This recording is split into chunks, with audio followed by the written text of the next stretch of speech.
આપણે આજે બનાવીશું નવી રીતે ભર્યા વગર ભરેલા કારેલાનું શાક. તો કઈ રીતે બનાવવું તે હું તમારી જોડે શેર કરીશ. મેં 5 થી 6 કારેલા નાના નાના લીધા હતા. એને મેં આવી રીતે ચીરોમાં સમારી લીધા છે. અને જો બી હોય તો મોટા બી હોય તો કાઢી નાખવાના. અને આમાં તો નાના અડધામાં હતા એ કાઢ્યા નથી.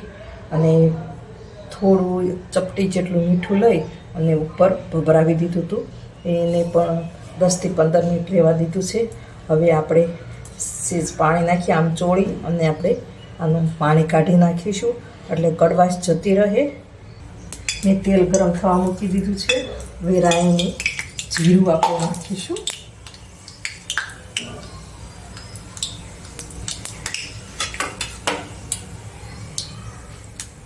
હવે રાઈ પકડી આવી છે તેમાં હું એક પાણી નાખીશ.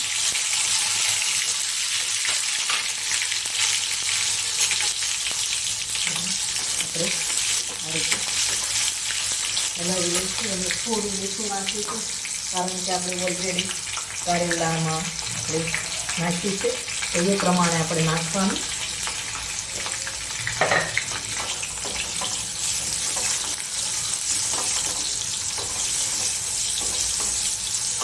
હવે મેં કાચી કેરીના કટકા કર્યા છે તો આપણે કાચી કેરીના કટકા નાખીશું.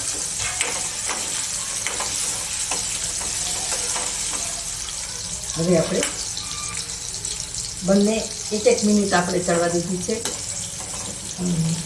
ટામેટાં 1 મિનિટ ચડ્યા પછી આપણે કેરી નાખી. કેરી 1 મિનિટ ચડ્યા પછી હવે આપણે આ કારેલા નાખીશું.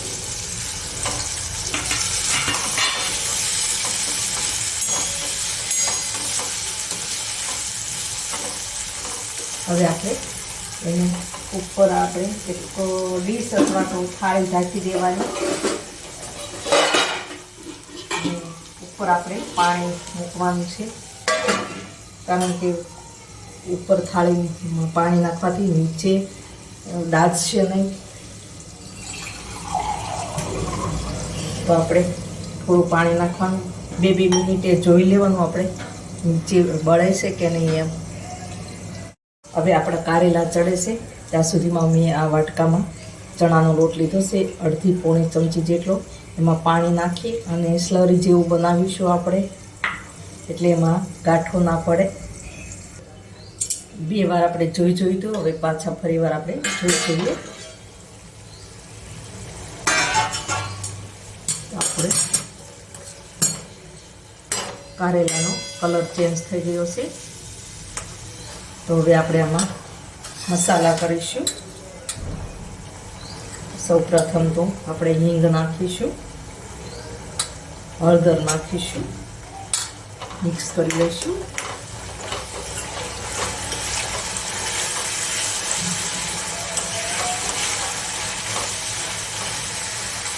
હવે આપણે લાલ મરચું પાવડર નાખીશું. કાશ્મીરી લાલ મરચું નાખીશું એટલે કલર આવે.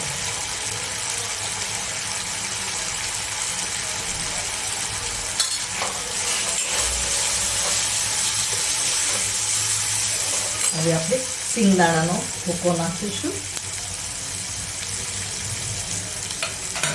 ધાણા જીરું પાવડર નાખીશું. આપણે મિક્સ કરી લઈશું. હવે આપણે જે ચણાના લોટની સ્લરી બનાવી હતી ને એ નાખી દઈશું.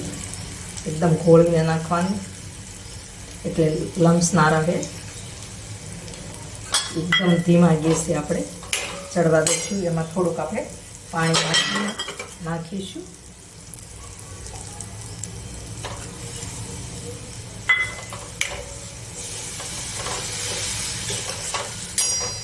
હવે આપણે એમાં ગોળ નાખીશું. ગોળ તો આમાં નાખવો જરૂરી છે. ગોળ ન ખાતા હોય તો ખાંડ નાખી શકો પણ કારેલાનું શાક છે એટલે ગોળ તો નાખવો જ પડે. થોડું આપણે પાણી નાખીશું અને પછી થોડી વાર ચડવા દઈશું કારણ કે ચણાનો લોટ નાખ્યો એ ચડી જાય અને ગોળ પણ અંદર ગળી જાય એટલા માટે આપણે થોડું પાણી નાખી અને હવે 2 થી 3 મિનિટ આપણે ચડવા દઈશું. તો હવે આપણે કારેલાનું શાક બનીને તૈયાર છે. ગેસ બંધ કરી દઈએ હવે આપણે સર્વ કરીશું.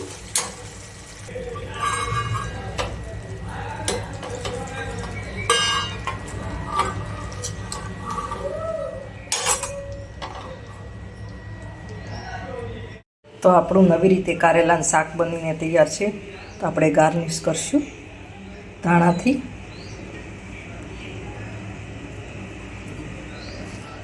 તો મારી રેસીપી ગમે તો લાઈક કરજો, શેર કરજો, ચેનલને સબસ્ક્રાઈબ કરજો, બેલ આઇકોન દબાવવાનું ભૂલતા નહીં.